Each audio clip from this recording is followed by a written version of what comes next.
হাজার হাজার কেজি মাছ ফুরিয়ে যায় চোখের নিমেষে। রাঘব বোয়াল থেকে টুনা লালমোহন, শঙ্কর থেকে পোনা মাছ কিনতে ভিড় জমান ক্রেতারা। নানা ধরনের মাছের সম্ভারে জমজমাট হয়ে ওঠে কেষ্টপুরের মাছের মেলা। ঘুম থেকে উঠে সেই মেলায় জমে ওঠে ক্রেতাদের ভিড়। আনুমানিক 519 বছরের পুরনো এই মাছের মেলা। পয়লা মাঘ এই মেলা হয় প্রতি বছর। রঘুনাথ দাস গোস্বামীর বাড়ি সংলগ্ন এলাকায় বসে মেলা। মেলায় মাছের পাশাপাশি বিভিন্ন জিনিসের পসরা সাজিয়ে বসেন দোকানিরা। জিলিপি, বাদাম, ঝুড়ি, পিড়ি, কুলো পেতে থেকে মনোহারি সবই পাওয়া যায়।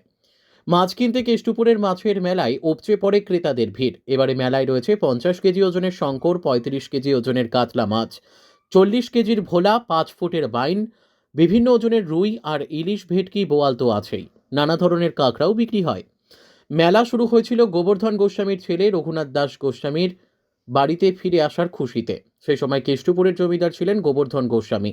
তার ছেলে রঘুনাথ দাস সন্ন্যাস নেওয়ার কারণে সংসার ত্যাগ করেছিলেন। তিনি চৈতন্য মহাপ্রভুর শিষ্য ছিলেন। চৈতন্য মহাপ্রভুর পারিষদ নিত্যানন্দের কাছে দীক্ষা নেবেন বলে পানিহাটিতে যান রঘুনাথ। তখন তার বয়স মাত্র 15 হওয়ায় তাকে তখন দীক্ষা দেননি নিত্যানন্দ। দীর্ঘ 9 মাস পর বাড়ি ফিরে আসেন রঘুনাথ।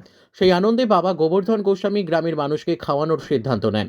গ্রামের মানুষ তার ভক্তির পরীক্ষা নেওয়ার জন্য কাঁচা আমের ঝোল ও ইলিশ মাছ খাওয়ার আবদার করে। তিনি ভক্তদের বলেন বাড়ির পাশে আম গাছ থেকে জোড়া আম পেড়ে আনতে। মাছের জন্য পাশের জলাশয়ে জাল ফেলার নির্দেশ দেন। সেই অনুযায়ী জাল ফেলা হয়। তারপরেই অবাক কাণ্ড, জলাশয় থেকে মেলে মাছ।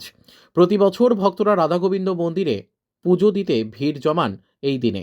পাশাপাশি মাছের মেলার আয়োজন হয়। দূর দূরান্ত থেকে বহু মাছ ব্যবসায়ী মাছের পসরা নিয়ে বসেন। হুগলি ছাড়াও মেলায় আসেন বর্ধমান, হাওড়া, নদিয়া, উত্তর 24 পরগনা, বাঁকুড়া থেকে বহু মাছ বিক্রেতা। অনেকে আবার শীতের আমেজ উপভোগ করতে মেলা থেকে মাছ কিনে পাশের আমবাগানে বনভোজনের আয়োজন করেন। সব মিলিয়ে একদিনের মেলায় জমজমাট হয়ে ওঠে কেষ্টপুর। মাছের মেলায় হ্যাঁ, প্রতি বছরই আসা হয়। কেমন লাগে? খুব ভালো লাগে। আজকে কি কি মেনু আছে? মাছের তেল, পেঁয়াজ দিয়ে ভাজা, হ্যাঁ, বেগুন ভাজা, আলু সিদ্ধ, আলু দিয়ে মাছের মাথা দিয়ে তরকারি আর মাছের ঝোল। কি মাছ আনা হলো? কাতলা মাছ। কাতলা মাছের বিভিন্ন রেসিপি হবে। হ্যাঁ, পরিবারের সকলে হ্যাঁ, পরিবার কজন সহ। মিলে এসছেন? এই তো 5 জন বাচ্চা নিয়ে। বাচ্চা নিয়ে এই খাওয়া দাওয়া করে এখান থেকে মেলা ঘুরে তারপর বাড়ি। হ্যাঁ, কোথা থেকে আসা হচ্ছে? সিমলাগড় থেকে। সিমলা। সিমলাগড়। সিমলাগড়। কি নাম আপনার? শান্তি সমাদার। এটা ভোলা ভেটকি। কত ওজন? এটা আপনার 12 কেজি ওজন।